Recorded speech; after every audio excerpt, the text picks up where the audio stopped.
He went across the river on the jet ski.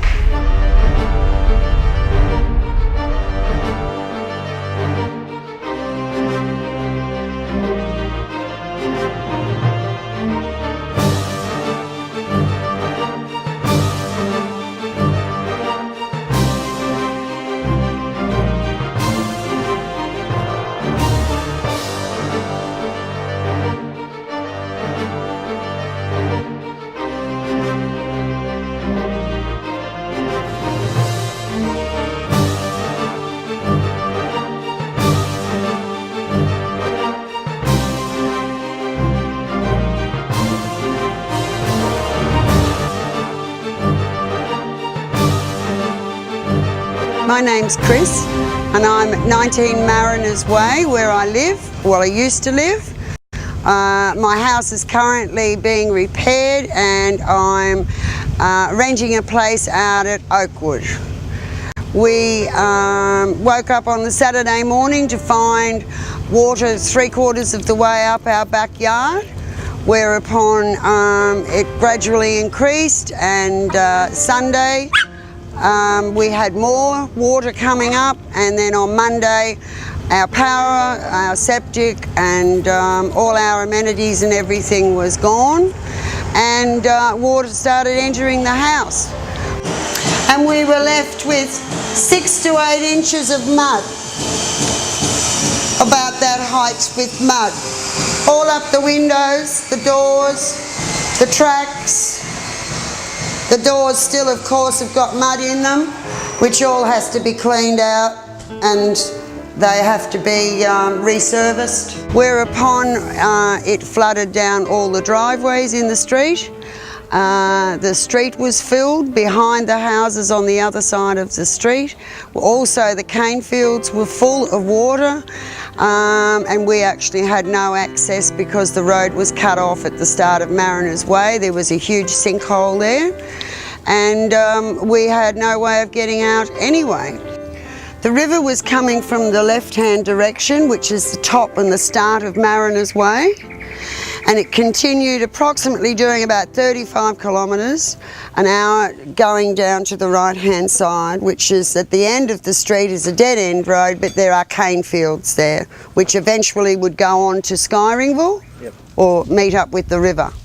So I was helicoptered off the roof, and my dog and a friend actually were taken across from Mariners Way through the water, across where the river broke its banks, Hinkler Avenue and so forth, with debris and goodness knows what, floating down the river there, and they were taken over on a jet ski, where they were actually at Oakwood.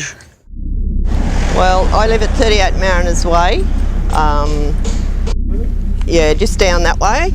Yes, about nine houses. Yeah, and yeah, I mean, we had about 2 feet of water at the front of our house, and probably about 7 inches.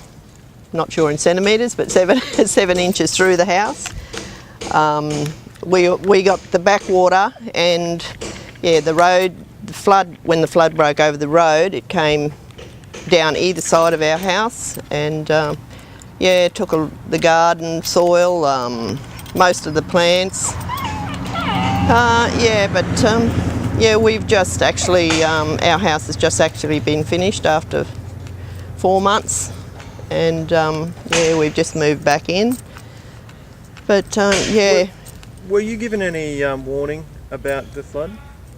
We were. They came down the road with a loudspeaker, but by the time we got out there, we didn't understand what they said, and then they went down to the end of the street, turned around and come back, and by the time we got out there, they'd gone past, so we didn't get a clear story of what was happening. The flood of this year, the recent floods, on the previous flood in 2011, it came up to 7.9 metres, and it was about 3 metres from the house, from the back of the house down there. This time, as it crept up further, which was supposed to be at 9.5, the waters came up and we watched them come across the patio. We were still in the granny flat, which was a newer construction and was built to an 8-metre flood level. The floodwaters came over the patio. We watched them come over the patio. We were in the granny flat at that time, and we watched them as they came towards the house. They crept across the patio, came into the house, flowed through the garage because we had the doors open to the garage, and the water flowed through there. And then we watched it as it went into the house.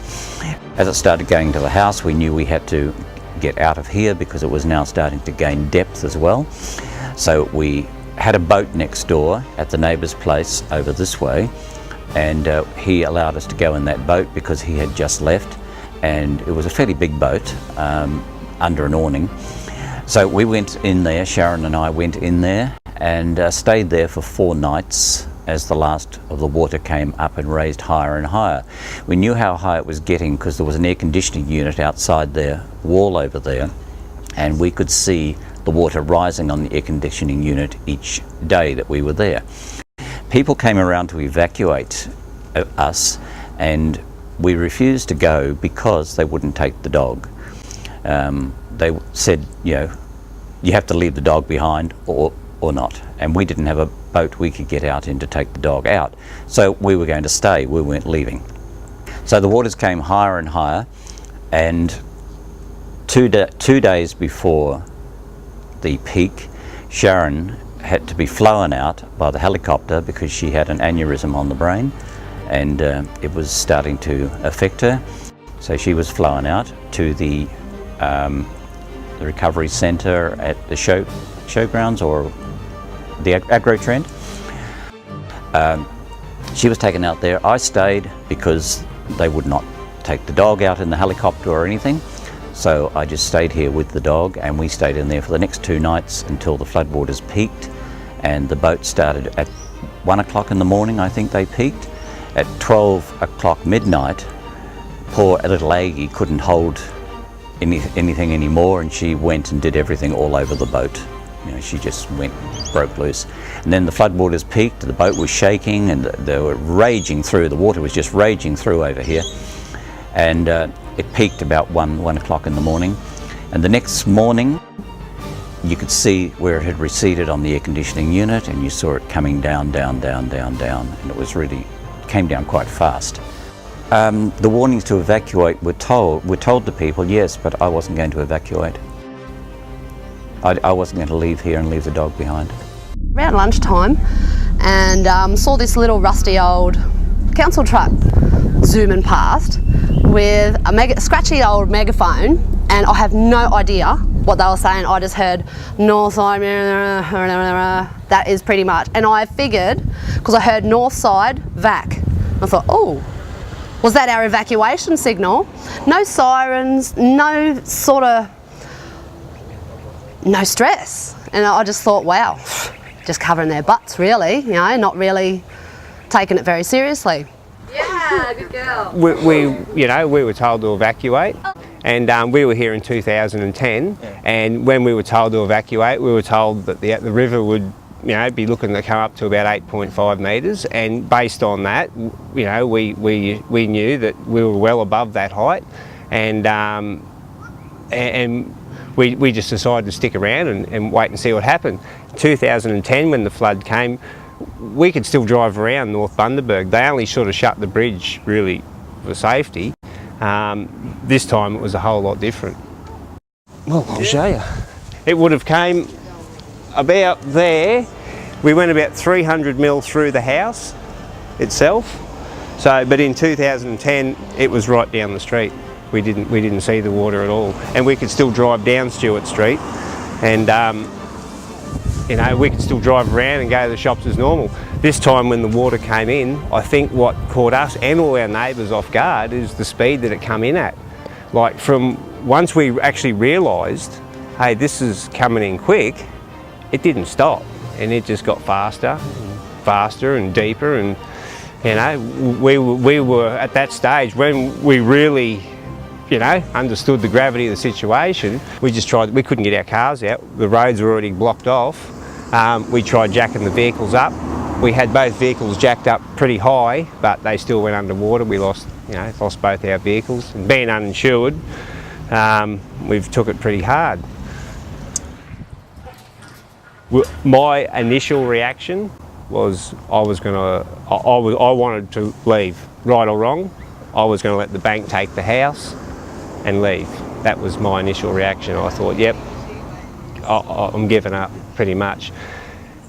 But then just support of friends, family and a couple of local businesses, we were able to, without any actual money, we were able to get materials and labour from Set Constructions. They've been fantastic with getting our house built on the inside. The clean-up of the house, we had friends and family and a company, Coral Coast Soda Blast, and come in and helped us with the clean-up. So other than friends and family, we wouldn't be here. We've had no other assistance from any outside, We've got the grants that we were entitled to, but that's it. And we've just been working from week to week. We've only just moved back into the house in the last week. We've just been working 6-7 days a week to pay for the renovation. So everything we've been earning's been going back into the house. It's still not finished. Like I don't know when we'll get a fence, and garden shed and things are gone. So I don't know when we'll replace all that. But they're not really important. The important thing was to get the house livable, to get the kids back into school. So that's hard because they've been pretty good through the whole ordeal. I know it scared them, and now when it rains more than a couple of days, they ask, "Is it going to flood, Dad?" And you say, "Oh, of course not." But that's the whole thing around the rebuild. It was like with all the friends and the family we got to help us with the rebuild, like that was all well and good. We're back in, but not having confidence now in living here, knowing the river is in the state that it's in,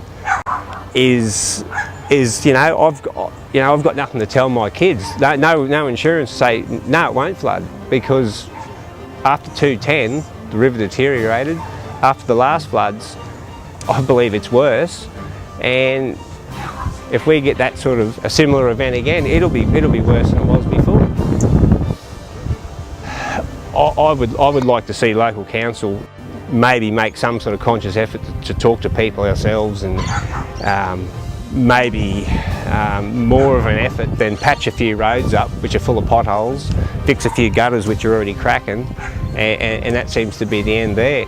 I'd like to let the residents know that they've got some idea or accepting ideas for the river repair, or the dredging the river would be a good idea.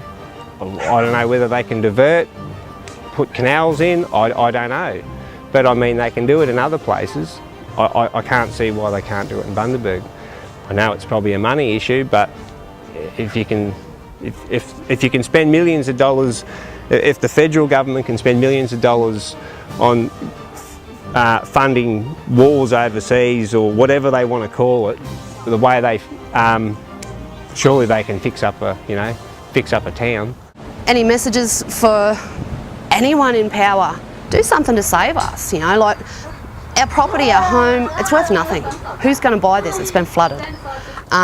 We don't have the $30,000 to $40,000 to jack it up and make it safe. Be proactive. Preventative's better than cure. This has cost a fortune. It cost mine and Ron's relationship for some time. It cost my sanity for at least a month. I lost it. It's cost too much. Be proactive, be preventative, be smart, and put yourself in that position. How would you feel if that was your child and grandchildren stuck in a house over North Side or East Side for that matter? Think about it from that point of view.